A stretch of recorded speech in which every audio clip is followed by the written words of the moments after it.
Apprivoiser le changement. Recevoir un diagnostic de sclérose en plaques, c'est un choc qui bouleverse toute la vie.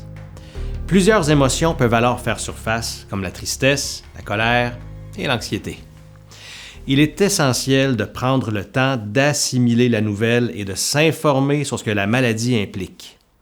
Effectivement, celle-ci impose des ajustements à cette nouvelle situation tout en respectant son rythme personnel. Accepter d'avoir la sclérose en plaques, c'est avant tout apprendre à s'adapter. C'est vivre avec ses symptômes et trouver des solutions pour préserver sa qualité de vie. Ça ne signifie pas d'abandonner ses passions, mais plutôt de s'ajuster au quotidien pour respecter son énergie et prévenir les poussées. Par contre, il peut être très utile de repenser à ses activités quotidiennes en fonction des moments où l'on se sent le mieux, d'aménager des pauses dans la journée pour éviter la fatigue et de ne pas hésiter à demander de l'aide lorsque c'est nécessaire. Les routines et les stratégies d'organisation deviennent alors des alliés.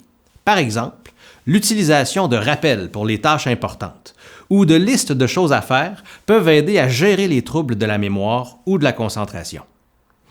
Vivre avec la SEP peut être émotionnellement éprouvant. La gestion du stress est un autre facteur clé pour apprivoiser ces changements imposés par la maladie.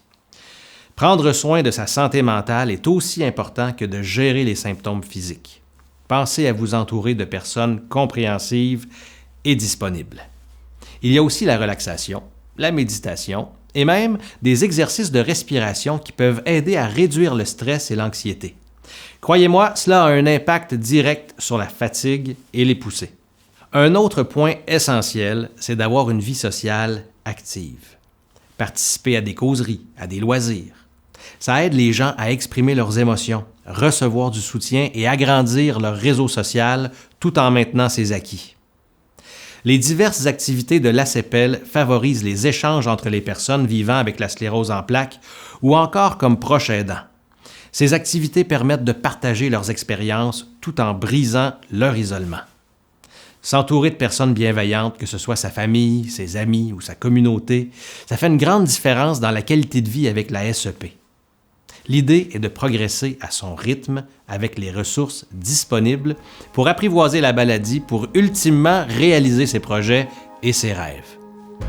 Enfin, il est essentiel de se rappeler que chaque personne vivant avec la SEP a son propre parcours et ses aspirations. N'hésitez pas à communiquer avec notre équipe pour de l'accompagnement.